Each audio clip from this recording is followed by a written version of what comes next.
તો તમે તૈયારી ચાલુ કરી ત્યારે તમને એવું લાગ્યું કે આટલા બધા સબ્જેક્ટ છે, જોડે જોડે ડિપ્લોમા છે, તો હા. બધું થશે કેવી રીતે? સ્ટાર્ટિંગમાં થાય પણ જે વિદ્યાર્થી મિત્રો એવું કહેતા હોય છે ડિપ્લોમાની સાથે સાથે મારી DDCET ની તૈયારી નથી થતી, તો એમને હું કહેવા માંગુ છું કે ફોર SBI સાથે પણ DDCET માં 31 નંબરના રેન્ક પર વિદ્યાર્થી છે.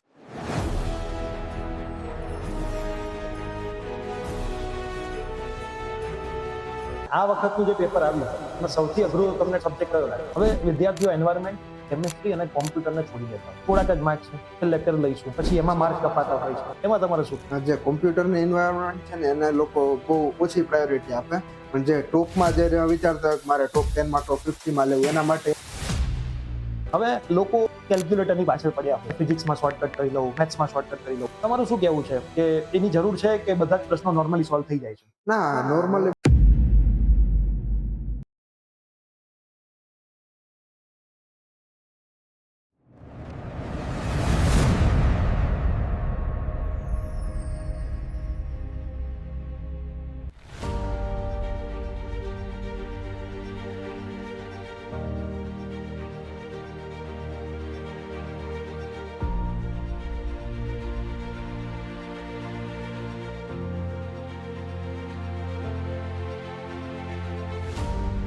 DDCET 2026 ની અંદર ગુજરાતની અંદર ટોપ 100માં રેન્ક 31 સાથે પાસ થનાર વિદ્યાર્થી એટલે નંદ કોરટિયા, જે રાજકોટની અંદર AVPTI કોલેજમાંથી પોતાનું ડિપ્લોમા કોમ્પ્યુટર એન્જિનિયરિંગમાંથી પૂરું કરેલું છે અને એમણે DDCET ની તૈયારી આપણું પ્લેટફોર્મ એટલે કે પ્રિયસર વિદ્યાપીઠ પ્લેટફોર્મ પરથી કરી હતી. આજે આપણે સ્પેશિયલી એમના ઘરે એમને મળવા આવ્યા છીએ રાજકોટ. આજે નંદને આપણે ઘણા બધા સવાલો પૂછવાના છે કે એમની આ જે DDCET ની જર્ની હતી, કેમ કે ગુજરાતની અંદર આમ તો ટોપ 50માં સ્થાન આવેલું કહેવાય, ટોપ 100 તો ના જ કહેવાય, તો ટોપ 50માં સ્થાન લાવવું એ એક અઘરી વસ્તુ હોય છે. જ્યારે 21 થી 22 હજાર વિદ્યાર્થીઓ આ એક્ઝામિનેશન આપતા હોય અને એમાં પણ ડિપ્લોમાની સાથે સાથે રિઝલ્ટ લાવવાનું હોય, તો જે પણ જુનિયર્સ જોઈ રહ્યા છે, જે પણ જુનિયર્સના પેરેન્ટ્સ આ વિડીયો જોઈ રહ્યા છે, તમને આ વિડીયોમાંથી એવું કંઈક શીખવા મળશે જે તમારી DDCET ની જર્નીને વધારે સ્મૂથ બનાવશે. અને આ પોડકાસ્ટ લેવા પાછળનું રીઝન પણ એ છે કે DDCET ની એક્ઝામ દરમિયાન ઘણા બધા વિદ્યાર્થીઓ ઘણી બધી જગ્યાએ અટકતા હોય છે, તો એમને સોલ્યુશન જ્યારે રેન્કર વિદ્યાર્થીઓ આપે છે તો ખરેખર એ વિદ્યાર્થીને સફળતા મળે છે. તો નંદ, સૌથી પહેલા તો તમારું ખૂબ ખૂબ સ્વાગત છે આપણા પ્લેટફોર્મની ઉપર. મારે તમને પહેલો જ સવાલ પૂછવો છે કે તમે DDCET ની તૈયારી કયા મંથથી શરૂ કરી હતી? ઓગસ્ટના એન્ડિંગથી. ઓગસ્ટના એન્ડિંગથી શરૂ કરી હતી. તો DDCET વિશે તમને ખબર હતી ખરી કે આવી કોઈ એક્ઝામિનેશન આપવાની હોય છે? એ જાણ તમને ક્યાંથી થઈ હતી? જૂનની આસપાસથી ત્યારેથી ખબર પડી ગઈ હતી કે હવે ચાલુ કરી દે. ઓકે, જૂનથી. તો તમે સૌથી પહેલા પ્રિપરેશન ચાલુ કરવી હતી, તો તમે શરૂઆત શું કરી? સિલેબસ શોધ્યો કે શું શરૂઆત કરી? બસ પેલા ઓવરવ્યુ સિલેબસ જોવાનો અને પછી બધા સબ્જેક્ટ વાઇઝ વેઇટેજ જોવાના અને કયા સબ્જેક્ટનું વધારે ઇમ્પોર્ટન્સ છે ને પછી એ પ્રમાણે જે સૌથી વધારે ગમતો સબ્જેક્ટ હોય ત્યારથી ચાલુ કરવાનું ને પછી એઝ ઇટ ઇઝ કયો ગમતો સબ્જેક્ટ? ફિઝિક્સ. ફિઝિક્સ. ઓકે. તો તમે તૈયારી કરવાની ચાલુ કરી ત્યારે તમને એવું લાગ્યું હતું કે આટલા બધા સબ્જેક્ટ છે, જોડે જોડે ડિપ્લોમા છે, તો હા. બધું થશે કેવી રીતે? સ્ટાર્ટિંગમાં થાય પણ જેમ જેમ તમે આગળ જતા જાવ એમ બધું ક્લિયર થતું જાય. ક્લિયર થતું જાય. તો 5th સેમિસ્ટરથી શરૂઆત કરી હતી, તો હા. તમે 5th સેમિસ્ટરને કેટલો સમય આપતા હતા અને ડિપ્લોમાની આ તૈયારીને કેટલો સમય? એન્ડ સેમેસ્ટર જો GTU માં તો લાસ્ટ 15 to 20 ડેઝ હોય ને તો પણ થઈ જતું. ઓકે. અને મિડ સેમ માટે એક વીક ઇનફ છે પ્રિપેરેશન માટે. એક વીકમાં તમે આરામથી કરી શકો. ડિપ્લોમાના તમારા 5th સેમિસ્ટરના માર્ક જાણી શકું કેટલા એપ્રોક્સ માર્ક્સ આવ્યા? 9.64. 9.64. તો જે વિદ્યાર્થી મિત્રો એવું કહેતા હોય છે કે ડિપ્લોમાની સાથે સાથે મારી DDCET ની તૈયારી નથી થતી, તો એમને હું કહેવા માંગુ છું કે 9.64 SBI સાથે પણ DDCET માં 31 નંબરના રેન્ક ઉપર વિદ્યાર્થી છે. તમારા માર્ક કેટલા છે 31 ઉપર? 188.5. 188.5. ગયા વર્ષનું કંઈક એનાલિસિસ તમે કાઢ્યું હશે? 188.5 કયો રેન્ક હતો? 17-15 ની આસપાસ. 17-15. તમારો 31 એટલે ઓલમોસ્ટ ડબલ રેન્ક Double. થાય છે. એનો મતલબ મેરિટ ઉપર જતું જાય છે અને આ મેરિટ હજુ પણ ઉપર દર વર્ષે જાય છે. હવે તમે એવું કીધું કે ફિઝિક્સની તૈયારી તમે શરૂઆત કરી. હા. તો ફિઝિક્સમાં તમને ગમતું ચેપ્ટર કયું? Classical mechanics. ક્લાસિકલ મિકેનિક્સ, જે સૌથી વધારે બધાને અઘરું લાગતું હોય. ગમવાનું રીઝન? બસ મજા આવે ફિઝિક્સ થી, આપણે પહેલાથી ફિઝિક્સ મને ગમતું ઓકે. અને તમારે ટીચિંગ ટેકનિક બહુ સારી છે એટલે વધારે મજા આવતી. ઓકે. તો તમને DDCET ના આપણા પ્લેટફોર્મ પર તમે જ્યારે ભણતા હતા ત્યારે સૌથી વધારે સબ્જેક્ટ કયા ટીચર ભણાવે એમાં મજા આવતી? તમારામાં શું મજા આવતી હતી? ફિઝિક્સમાં બસ વચ્ચે વચ્ચે ખાલી ભણવા સિવાયની બાકી બધી વાતો કરતા મસ્તી કરતા એટલે ભણવાની ભેગી મજા આવે ઓકે. અને સમજવાનું થઈ જાય બધું. ઓકે. છોકરાઓ એવું કહેતા હોય છે કે સર લાઈવ સેશન લ્યો. હા. તમે શું પ્રિફર કરો? લાઈવ પ્રિફર કરો છો કે રેકોર્ડિંગ પ્રિફર? હું રેકોર્ડિંગ પ્રેફર કરું છું કારણ કે તમારી પાસે ફ્લેક્સિબિલિટી રહે, તમારે જ્યારે જોવું હોય તે તમે જોઈ શકો અને લાઈવ લેક્ચરમાં તમે ફિક્સ થઈ જાવ કે તમારે આટલા વાગે પ્રેઝન્ટ રહેવું જ પડે ને, જે દર વખતે બધા સર્કમસ્ટાન્સમાં પોસિબલ નથી. ઓકે.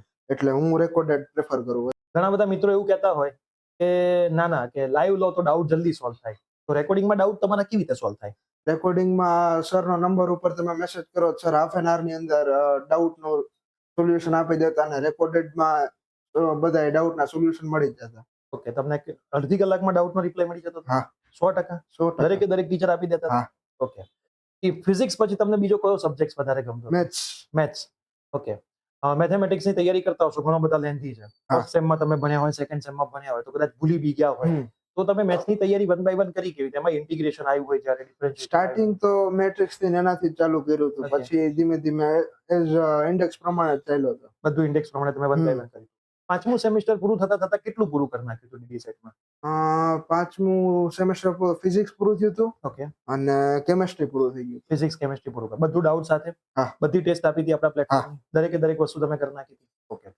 ઇંગ્લિશ તમારું કેવું હતું? તમે ઇંગ્લિશ મીડિયમના સ્ટુડન્ટ છો કે ગુજરાતી મીડિયમના? English medium. તો તમારું ઇંગ્લિશ પાવરફુલ હશે? હા, ઓમ પાવરફુલ છે, પણ ગ્રામેટિકલી સૌથી વધારે માર્ક એમાં જ કપાણા છે. તો તમે એની તૈયારી કેવી રીતે કરતા હતા? આપણા પ્લેટફોર્મ પરથી તમે મેડમ પાસે કેટલું ભણ્યા હતા એની? મોસ્ટ ઓફ બધી મેડમ પાસે બધું જ ભણ્યા હતા? કેવી મજા આવતી હતી તમને ભણવામાં? મજા આવતી. ઓકે. હવે એવો સવાલ પૂછો છે કે જે ટેસ્ટ હોય છે આપણા પ્લેટફોર્મ પર, આપણે ઘણી બધી ટેસ્ટ મૂકી છે, હા. ચેપ્ટર વાઇઝ મૂકી છે, ફૂલ સિલેબસ મૂકી છે, તો આ ટેસ્ટ તમે કેટલી વખત આપી હતી? જો પેપર ફૂડ તો મેં બધી એકવાર આપી દીધી. ઓકે. અને જે યુનિટ વાઇઝ જે ટેસ્ટ હતી એ બધી જેમ જેમ પ્રોબ્લેમ આવે, કે સપોઝ કે ઇન્ટિગ્રેશનમાં વધારે પ્રોબ્લેમ હતી તો એ 2 વખત આપી, ઈઝી હોય તો એને ખાલી 1 જ વખત આપી હોય, એ રીતના. ઓકે. Personal preference. ઓકે. અને પેપર તમે આપો ત્યારે તમારે જે પેપરમાં તમને ખ્યાલ આવે કે આ તમને નથી આવડ્યું, હા. તો એનું સોલ્યુશન પછી તમે કેવી રીતે કરતા? એના માટે સર મેં એક એરર બુક બનાવી હતી. જે ક્વેશ્ચન મારે ખોટા પડતા હતા મેં એ બુકમાં લખી લીધા હતા બધા. અને 15 દિવસે 20 દિવસે એકવાર એ આખી બુક રિવાઇઝ કરી લેવાની છે. ઓકે. કઈ ભૂલ થઈ હોય પાછી ન થાય. અને કેટલી વખત રિવાઇઝ કરતા તો યાદ રહી જતું? બસ 3 થી 4 વખત મહિનો છે. ઓકે. અને લખીને પ્રેક્ટિસ કરી હતી બધું જ મેથ્સની? લખીને. તો જે દાખલા વાંચતા હોય છે વિદ્યાર્થીને તમે શું કહેવા માંગશો? મેથ્સ કોઈ દી વાંચી ના થાય જ નહીં, પ્રેક્ટિસ થી જ કરવું પડે. ઓકે. અને આ વખતનું જે પેપર આવ્યું એમાં સૌથી અઘરું તમને સબ્જેક્ટ કયો લાગ્યો? સૌથી વધારે એ સબ્જેક્ટ કે એવા બધા ઈઝી જ હતા, પણ ફિઝિક્સ થોડું કન્સેપ્ચ્યુઅલ વધારે હતું, ન્યુમેરિકલ ઓછા, એટલે સ્ટુડન્ટને વધારે એ ટફ લાગ્યું. ઓકે. અને જે ઓર્ડર એ લોકોએ ચેન્જ કરી નાખ્યો હતો એનાથી એટલો બધો કઈ મેટર ન એનાથી કરે. તમને ફૂલ સિલેબસ ટેસ્ટ તમે મિક્સમાં આપ્યું એટલે તમને એ વાંધો ન આવે. વાંધો ના આવે. ઓકે. આપણી ડીડીસીટી દર્પણની બુક છે માર્કેટમાં, તમે પરચેસ કરી હતી? હા. એમાં કેટલી સોલ્વ કરી હતી તમે બુક? એમાં જે સ્ટાર્ટિંગના એમસીક્યુ નહોતા કર્યા, જે ડુ ઇટ યોરસેલ્ફ વાળા પાછળના જેટલા ક્વેશ્ચન હતા ને મેં બધા યુનિટ બધા સોલ્વ કરી નાખ્યા હતા. તો બુક વિશે શું કહેશો? કેવી છે બુક? એમાં શું સુધારો કરવો જોઈએ? બુકમાં જે ફર્સ્ટ એડિશન હતું એમાં ખાલી કોમ્પ્યુટર, અને એ તો સેકન્ડ એડિશનમાં વ્યવસ્થિત થઈ ગયું છે. બાકી ઓલ ઓવર બહુ સારી બુક છે. ફિઝિક્સની સેક્શન છે એ ડિફિકલ્ટ છે, અને જે એક્ઝામ ઓરિએન્ટેડ જ છે કે એમાંથી આવી શકે, એટલે બુક પ્રેફર કરવી જોઈએ. હવે રાજકોટમાં કોઈકને બુક લેવી હોય તો ઓફલાઈન ક્યાં મળી જાય છે? ઓફલાઈન સાયથી રવિ પ્રકાશનમાં મળી જાય. રવિ પ્રકાશનમાં એ બુક મળી જાય છે. તો કોઈ રાજકોટના વિદ્યાર્થી મિત્રો જો આ વિડીયો જોઈ રહ્યા હોય અને તમારે રવિ પ્રકાશનમાંથી આ બુક લેવી હોય તો બી લઈ શકો છો. આપણા ઓનલાઈન પણ તમને આ બુક મળી જાય છે. ડાયરેક્ટ તમારા ઘરે અમે કુરિયર કરી આપીએ છીએ. બુકની અંદર થિયરી સમજાવેલી છે, પ્રેક્ટિસ, સમ્સ, એમસીક્યુ બધું જ છે. થિયરેટિકલ એમસીક્યુ છે, સોલ્ડ એમસીક્યુ પણ છે. એટલે અમે એક્ઝેક્ટ કેલ્ક્યુલેશન માર્યું હતું, 4200 થી વધારે એમસીક્યુ અલગ અલગ સબ્જેક્ટના થઈને ટોટલ એમસીક્યુ છે. તો તમારી એમસીક્યુ ની પ્રેક્ટિસ માટે તમે સરસ રીતે આ બુકને પ્રિફર કરી શકો છો. હવે વિદ્યાર્થીઓ એન્વાયરમેન્ટ, કેમિસ્ટ્રી અને કોમ્પ્યુટરને છોડી દેતા હોય છે. થોડાક જ માર્ક છે, છેલ્લે કરી લઈશું, પછી એમાં માર્ક કપાતા હોય છે. એમાં તમારે શું કહેવું છે? જે કોમ્પ્યુટરની એન્વાયરમેન્ટ છે ને એને લોકો બહુ ઓછી પ્રાયોરિટી આપે, પણ જે ટોપમાં જે વિચારતા હોય કે મારે ટોપ 10માં ટોપ 50માં લેવું, એના માટે એન્વાયરમેન્ટના કોમ્પ્યુટર બહુ ઇમ્પોર્ટન્ટ છે. કારણ કે તમે ગમે એટલી ટ્રાય કરો તો મેથ્સ ફિઝિક્સમાં 1 થી 2 ક્વેશ્ચન તો તમારે ખોટા પડે જ, અને એને તમારે બેકઅપમાં રિકવરી માટે એન્વાયરમેન્ટના કોમ્પ્યુટર જ યુઝફુલ છે. એન્વાયરમેન્ટ ને કોમ્પ્યુટર યુઝફુલ છે. અને હવે આપણો સબ્જેક્ટ આવે છે, ફરીથી આપણે પહેલા સબ્જેક્ટ ઉપર જઈએ છીએ, ફિઝિક્સ અને મેથેમેટિક્સ ઉપર. ફિઝિક્સ અને મેથેમેટિક્સ અને ઇંગ્લિશ આ 3 સબ્જેક્ટનું વેટેજ મેક્સિમમ છે. તો કોઈ એક સબ્જેક્ટને પ્રિપેર કરતા કેટલો સમય જોઈએ? ફિઝિક્સ એને પ્રિપેર કરતા કેટલા સમયમાં? ફિઝિક્સ માટે જો સરખા પ્રોપર ડેડિકેશનથી તૈયારી કરો ને તો 1.5 મંથમાં ફિઝિક્સ થઈ જાય. 1.5 મંથમાં ફિઝિક્સ થઈ જાય છે. હવે તમે આખી જર્ની તમે ઓગસ્ટથી ચાલુ કરી અને તમારી તો બહુ ખેંચાઈ એક્ઝામ, પાછી એક્ઝામ ગઈ. તો આ બધા સમયગાળામાં એક્ઝામ કેન્સલ થઈ હોય, એક્ઝામ પાછી ગઈ હોય, પછી એક્ઝામમાં ઓર્ડર ચેન્જ થઈ ગયો હોય, તો આ બધી વસ્તુમાં ક્યારે એવું લાગ્યું કે આટલું બધું તકલીફો થઈ રહી છે, મૂકી દઈએ, ડીડી સેટની તૈયારી નથી કરવી? ના ના સર, એવું તો પહેલેથી વિચાર્યું જ નતું, કારણ કે ટાર્ગેટ આપણે પહેલેથી ટોપ 50 ની અંદર રાખેલો હતો. અને Okay. આવા બધા એક્ઝામ ડિલે ને એ તો કઈ ને આપણે ઓપોર્ચ્યુનિટી ગણી શકીએ કે વધારે પ્રિપેરેશન અને રિવિઝન કરવા માટેનો ટાઈમ મળે, એ સારી વસ્તુ કહેવાય. ઓકે, અને ક્યારેક વાંચતા વાંચતા એવું થાય કે આજે ટેસ્ટ આપીને માર્ક ના આવ્યા, પેપર ફોડ આપી, ચલો પેપર ફોડમાં 200 થી 150 માર્ક આવી ગયા. હા. ઓલમોસ્ટ તમારા પેપર ફોડમાં કેટલા માર્ક આવતા હતા? ઓલમોસ્ટ સ્ટાર્ટિંગમાં જ્યારે મેં ચાલુ કર્યું ને પેપર ફોડ 1 થી, ત્યારે 145 થી ચાલુ કર્યું. 145 થી તમારા. પછી ધીમે ધીમે ગ્રેજ્યુઅલી ઇન્ક્રીઝ થતા ઓકે, એ બિટવીન તમે આપણી ઓફલાઈન એક્ઝામિનેશન હા. અમદાવાદ આપવા આવ્યા છો, એમાં તમારા કેટલા માર્ક આવ્યા? અત્યારે મારા 175 માર્ક્સ 175, અને અત્યારે તમારા માર્ક આવ્યા 180. 88.5. મતલબ તમે ઓફલાઈન એક્ઝામિનેશન આપો તો તમને આઈડિયા આવે કે તમે અહીંયા છો અને તમે એ લેવલ સુધી પહોંચી શકો છો. આપણું પ્લેટફોર્મ દર વર્ષે એક ઓફલાઈન એક્ઝામનું આયોજન કરશે. જે વખતે ડીડીસીટી જે મંથમાં હશે એ મંથમાં આયોજન કરશે. એ ફ્રી ઓફ કોસ્ટ આયોજન કરીએ છીએ. આ વખતે 800 થી વધારે વિદ્યાર્થીઓ આવ્યા હતા. મને નહોતી ખબર કે આ વ્યક્તિ પણ ત્યાં એક્ઝામ આપવા આવ્યો હતો. બરાબર, હવે અત્યારે મને ખબર પડી કે આ વ્યક્તિ પણ ત્યાં એક્ઝામ આપ્યો હતો. જ્યારે અમે એની જોડે મળ્યા ત્યારે ખ્યાલ આવી, જે ફર્સ્ટ રેન્ક છે એ બી વ્યક્તિ ત્યાં એક્ઝામ આપવા આવ્યો હતો. એના 200 આઉટ ઓફ 200 માર્ક હતા. તો આ એક્ઝામિનેશન તમે ઓફલાઈન આપો ત્યારે તમને આઈડિયા આવે કે તમારા આટલા માર્ક્સ આવે છે. હવે જે ખૂટે છે કરવાનું છે. મતલબ 175 માર્ક્સ આવ્યા હતા તો 25 માર્ક ખૂટે છે. ક્યાં ખૂટે છે, શું ખૂટે છે, એના ઉપર એમણે ફોકસ કર્યું એક્ઝામ પછી તે 188 સુધી પહોંચ્યા. તો તમે પણ તમારી જગ્યાએ ગમે ત્યાં ઓફલાઈન એક્ઝામિનેશન થતી હોય ત્યાં 100% ઓફલાઈન એક્ઝામિનેશન આપવા જવું જ જોઈએ. એમાં તમને એક્સપિરિયન્સ હશે કે ઓફલાઈન એક્ઝામિનેશન કેવી રીતે થાય છે, પ્લસ તમારો માઇન્ડસેટ ને એક્ઝામ વખતે થતી તકલીફો બધું જ તમને ત્યાં ખ્યાલ આવશે. હવે તમારી આખી જર્નીની અંદર તમારા પેરેન્ટ્સનો શું રોલ રહ્યો છે? બહુ વધારે રોલ છે, કારણ કે કોઈ દિવસ મને વાંચતો હોય ત્યારે ડિસ્ટર્બ કરવા નથી, કોઈ દી મને ડાઉટ નથી કર્યો કે નંતુ વાંચતો નથી કે એ રીતના. બહુ ઓકે, હેલ્પફુલ. અને તમે સવારે વાંચતા હતા કે રાત્રે વાંચતા? રાત્રે. રાત્રે વાંચો. કેટલા સુધી ખેંચી નાખતા રાત્રે? બસ સબ્જેક્ટ હોય એના ઉપર. ઓકે, ફિઝિક્સ હોય તો 3-4 વાગી જાય. 3-4 સુધી તમે ફિઝિક્સ ખેંચી નાખતા હતા. ફિઝિક્સમાં કેટલા પ્રશ્નો ખોટા પડ્યા તમારા? એક જ ખાલી, કયો પ્રશ્ન ખોટો પડ્યો? જે ઓલો રેઝિસ્ટન્સ વાળો. એક જ ક્વેશ્ચન ફિઝિક્સમાં ખોટો પડ્યો છે. આ વખતનું પહેલું ફિઝિક્સનું પેપર એવું હતું, હું મારી પોતાની વાત કર દઉં, કે છેલ્લા 3 જે પેપર હતા, એક સેમ્પલ પેપર ને 2 પેપર, એ ફિઝિક્સના પેપર સોલ્વ કરતા મારે 10 મિનિટ થતી. આ વખતે પહેલી વખતે 10 મિનિટ ઉપર મારે મિનિટો થઈ. પહેલી વખત ફિઝિક્સનું પેપર સારું આવ્યું. એમાંય પહેલો પ્રશ્ન મેં જોયો ફિઝિક્સનો, બીજો પ્રશ્ન સોલ્વ કરવા ગયો ત્યારે તો મને ખબર પડી કાં તો કંઈક નવું જ પૂછ્યું છે. પછી આખું પેપર જોયું ત્યારે મને ખબર પડી કાં તો ઓર્ડર ચેન્જ થઈ ગયો છે. તો દરેકે દરેક વિદ્યાર્થી મિત્રો, હવે તમારે રેડી રહેવું પડશે કે પેપરની અંદર એવું તો કંઈક નવું થશે જે તમને ખબર જ નહીં હોય. હવે લોકો કેલ્ક્યુલેટરની પાછળ પડ્યા હોય છે. બરાબર, ફિઝિક્સમાં શોર્ટકટ કરી લઉં, મેથ્સમાં શોર્ટકટ કરી લઉં. તમારું શું કહેવું છે કે એની જરૂર છે કે બધા જ પ્રશ્નો નોર્મલી સોલ્વ થઈ જાય છે? ના, નોર્મલી બધા જ ક્વેશ્ચન સોલ્વ થઈ જાય. તમારે સૌથી પહેલા એ જ મેથડ શીખવી પડે, જે ઓરિજિનલ હોય એ જ. ઓકે, પછીથી જો તમારે ટાઈમ રિડ્યુસ કરવો હોય કે એના માટે તમે કેલ્ક્યુલેટરનો યુઝ કરી શકો. ઓકે. અને જુનિયર્સ જે હવે એક્ઝામ આપવાનો હોય, કોઈ પણ વર્ષમાં આપવાનો હોય, એમને તમે શું કહેવા માંગશો કે જીડીસીઈટીમાં એવી તો કેવી રીતે તૈયારી કરે કે કદાચ તમારા કરતાંય સારો સ્કોર હજી મેળવી શકે? બસ લખીને કરવાની અને ફૂલ સિલેબસની ટેસ્ટ બને એટલી આપવાની અને બધી જ OMR માં ટ્રાય કરવાની. જો તમે લેપટોપમાં કે મોબાઈલમાંથી આપતા હોય તો OMR પ્રેક્ટિસ પૂરેપૂરી રાખવાની. ઓકે, તો OMR તમે આપણી જે એક્ઝામિનેશન હતી લેપટોપ વાળી, એ તમે OMR માં આપતા? બધી જ OMR માં. પછી ચેક જાતે કરી લેતા હતા? ઓન એન એવરેજ કેટલા માર્ક રહેતા હતા દરેકે દરેક ટેસ્ટમાં? જે છેલ્લે 1 મંથ બાકી હતું ને ત્યારે મારા 165-170 ની આસપાસ આવતા હતા. ઓકે, અને પછી જે એમાં મિસ્ટેક થતી એ બધા MCQ લખીને જોતું જવાનું ને રિવાઇઝ કરતું રહેવાનું, એટલે એમાં પાછી ભૂલ ન થાય. અને ગ્રુપમાં પ્રિપરેશન કરતા હતા કે એકલા એકલા પ્રિપરેશન કરતા હતા? ગ્રુપમાં કહી શકો. હા, રુદ્ર હતો જે, હા. અમે જોડે જ હતા, બધા એક જ ક્લાસમાં સાથે જ પ્રિપેરેશન કરતા. તો તમને આ ડીડીસીટી ની જર્નીની અંદર તમારી કોલેજ કયો સપોર્ટ તમને કરતી હતી? બધી જ રીતે સપોર્ટ કરતી હતી અને હેલ્પફુલ હતી, ક્યાંય વાંધો નહોતા આવવા દીધો. ઓકે, તો અને એ વસ્તુ ખાસ છે અમારા અમદાવાદથી ગાંધીનગરની અમુક પ્રાઇવેટ કોલેજમાં આવું છે કે ડીડીસીટી ની એક્ઝામ આવે એટલે વિદ્યાર્થીઓને એટલું બધું પ્રેશર આપવામાં આવે કે ડીડીસીટી ઉપર ફોકસ જ ના કરી શકે. તો સારું કહેવાય કે રાજકોટની જે કોલેજ છે એવીપીટીઆઈ, જે વિદ્યાર્થીઓને ડીડીસીટી માટે સપોર્ટ કરે છે. અમે તો જોયું છે કે રાજકોટના વિદ્યાર્થીઓમાં એવીપીટીઆઈ વાળા વધારે ટોપ આવ્યા છે. એપ્રોક્સ કેટલા ટોપ હશે? ટોપ 100 માં 3 જણા હતા. ટોપ 100 માં 3 જણ એક જ ગવર્મેન્ટ કોલેજમાંથી આવવું એક મોટી વસ્તુ છે અને એક સારી વસ્તુ પણ છે. હવે લાસ્ટ સવાલ પૂછીને હું તમને પૂરું કરીશ. પ્રિયસર વિદ્યાપીઠ પ્લેટફોર્મ તરફથી તમને ડીડીસીઈટીમાં કેટલો સપોર્ટ મળ્યો છે? પૂરેપૂરો ડાઉટ સોલ્વિંગ 24/7. જ્યારે તમને ડાઉટ આવે તમે મેસેજ કરો, તરત જ તમને રિપ્લાય આવી જાય અને પ્રોપર રીતે એક્સપ્લેનેશન આપે. અને ટેસ્ટ સિરીઝ પણ બહુ બધી સારી હતી અને જે ડીડીસીઈટી નો લેવલ છે એના કરતા +1 લેવલ ઉપર પ્રિપેરેશન કરાવે એટલે તમને ત્યારે કોઈ પણ વાંધો ન આવે. આનંદ ગુજરાતમાં ટોપ 50 માં સ્થાન મેળવ્યું છે. તો તમને ક્યારે એવું લાગ્યું કે ઓગસ્ટથી તૈયારી કરી હોય અને તમારે એને ક્યારે ટોકવો પડ્યો હોય કે ભાઈ તું એક્ઝામ માટે વાંચવા બેસ, અથવા તો એક્ઝામ નજીક આવી છે વાંચવા બેસ, તારું સ્વપ્ન છે એલડી કોલેજનું, તેના માટે તારા આ જ રેન્કથી તને મળવાનું છે? ના સર, એકચ્યુઅલી કેવું છે કે મારું નેચર જ નથી. મારી એક બેબી મોટી છે જે ઓલરેડી અત્યારે એને સાસરે છે. મેં બેનને ક્યારે પણ એ 12 સાયન્સ કરેલું છે ને આગળ DMLT કરેલું છે. ક્યારે પણ અભ્યાસ માટે કે મેં એને કીધું નથી કે ભાઈ તમે અભ્યાસ કરો, તમારી લાઈફનું ફ્યુચરનું તમે એટલું વિચારજો કે તમારી લાઈફમાં શું કરવું છે ને શું નહીં એમ.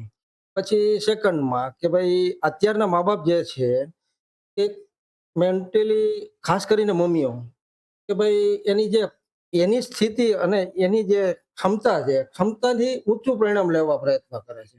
મેં મારા બાળકને ક્યારેય કોઈ સાથે માર્ક્સ બાબતમાં કે આ જે કંઈ એકબીજાની કમ્પેર કરેલી નથી. તારી કેપેસિટી જેટલી છે તો એટલા જ આવવાના છે. સેકન્ડમાં કે એને પહેલેથી લોકડાઉન વખતે એને લગભગ 8મા ધોરણમાં હતો. તો અહીંયા બાજુમાં મારે IT ઓફિસ ચલાવે છે. એટલો ઇન્ટરેસ્ટ હતો કોમ્પ્યુટરમાં. એટલે મેં વિચાર કર્યો કે આ જે 8મામાં છે તો ઓલા સરે મને કીધું કે અમારા સોફ્ટવેર આને હું કે 6 મહિના રાખું મારા સોફ્ટવેર બનાવવા માંડે એમ છે. ઓકે. તો પછી એને ઈચ્છા એમાં હતી. તો અમુક અમારા જ કુટુંબમાં તે ભાઈ નંદને મેડિકલમાં મોકલો, આમાં મોકલો, 12 સાયન્સ કરાવો તો ઘણી લાઈનો ખુલી છે, એનું ફ્યુચર વધે આ તે. પણ જસ્ટ નંદનો એક નિર્ણય હતો કે ભાઈ મારે ડિપ્લોમા કોમ્પ્યુટર એન્જિનિયરિંગ કરીને ડિગ્રીમાં જવું છે ને ડિગ્રીમાં હું મારી મનગમતી કોલેજ પસંદ કરી લઈ પપ્પા. એનો કોન્ફિડન્સ હતો. આમ તો કહેવાય એવું કે પપ્પા તો જોબ પર જતા રહે આખો દિવસ, છોકરા સાથે તો મમ્મી જ રહેતી હોય. તો તમે નંદને જોયો છે, કદાચ તમારી સામે જ જોયો છે આખું વર્ષ તૈયારી કરતા. તો નંદનું કેવું રહ્યું છે આખું વર્ષ તૈયારીમાં? તો સારું. ઘણી વાર તો એમ કેવું પડે કે નંદ હવે મૂકી દેતો. ક્યારે જીદ કરતો કોઈ વસ્તુ ના, માટે કોઈ દિવસ કે નહીં. મમ્મી હું અત્યારે વાંચીશ? ઘણા છોકરા એવું કહેતા હું 1 વાગ્યા સુધી વાંચીશ પણ મને આ ના, જમવાનું એમ કે દિવસના મને બહુ નથી વાંચવું મજા આવતી. બરાબર છે. રાતના અને રાત્રે વાંચતો તો તમને વિશ્વાસ જ હોય કે વાંચતો જ હા. છે, તમે સુઈ ગયા હોય પછી અમે તો સુઈ જાય મારી રીતે, પણ એની રીતે એની વાંચીએ. રીતે તૈયારી કરતો હોય છે. અને નંદના રિઝલ્ટ માટે તમે શું કહેશો?